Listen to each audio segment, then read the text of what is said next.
Bonjour à tous. Premier allumage. On attend les 350-400 degrés. Et le système fonctionne assez bien avec les flammes qui remontent sur la partie supérieure. Donc là on active bien le feu pour que le foyer monte à 350-400 degrés, c'est bien. Au-dessus ça fait un peu trop. Et ensuite on va enfourner les premières pizzas, on va voir ce que ça donne. En hauteur j'ai réduit, j'ai 13 cm entre la partie supérieure, là où on vient poser la pizza, et le top. J'ai réduit à 13 cm parce que ça avant c'était un peu trop haut. Donc là je vais attendre un peu qu'il se calme parce que là on va cramer la pizza et après on va voir ce que ça donne. Allez, on enfourne.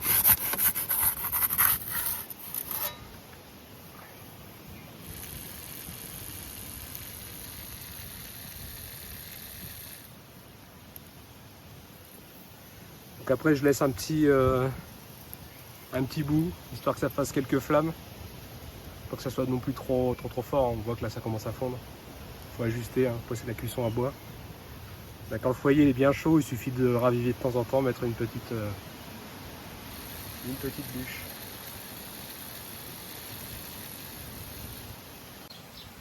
Bon, on va voir ce que ça donne. Voilà, la première, pas trop mal. On voit que la cuisson n'était pas forcément très haute, donc du coup on a cuit lentement. Mais c'est encourageant, ça bulle. Plutôt pas mal. Allez, on essaye avec la deuxième. Petite base sauce tomate mozza, courgette, oignon. Petit ravivage, la petite flamme qui va bien. On va voir ce que ça donne. On est toujours à 350-400 degrés au niveau de la pierre, donc c'est plutôt pas mal.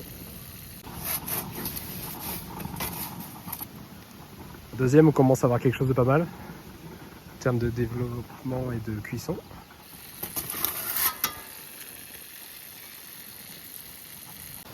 Et la dernière, sauce tomate mozza, oignon, jambon et un peu de scamorza fumé. Ne pas oublier à mi-cuisson de retourner la pizza et de la réenfourner. On voit que la croûte est parfaitement cuite. C'est nickel. Elle est bien développée, bien cuite.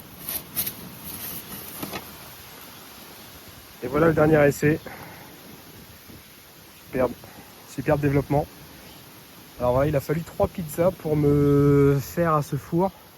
Il faut s'entraîner, hein. Il faut essayer plusieurs températures, plusieurs distances. J'ai rapproché sur la dernière la plaque dans le fond pour être au plus proche des flammes et on a un effet beaucoup plus saisissant que les premières.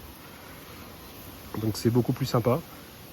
Les croûtes se développent bien et on a un beau bullage, on a une belle cuisson. Allez. Là je les fais pas trop cuire parce que celles-là je vais les réchauffer après au four pour les manger, donc j'essaye de pas trop les faire cuire. C'était pour l'essayer, voilà. Donc il y a peut-être quelques modifs encore à finir, mais dans l'ensemble on a quelque chose de pas mal. Donc dans les avantages, c'est que c'est vrai que c'est un four qui coûte pas grand cher.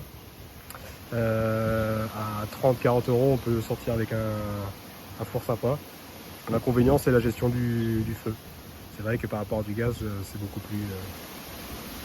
beaucoup plus contraignant, mais au final on a un goût et un développement d'une pizza qui est quand même assez intéressant, avec une finition proche d'un four professionnel. Voilà.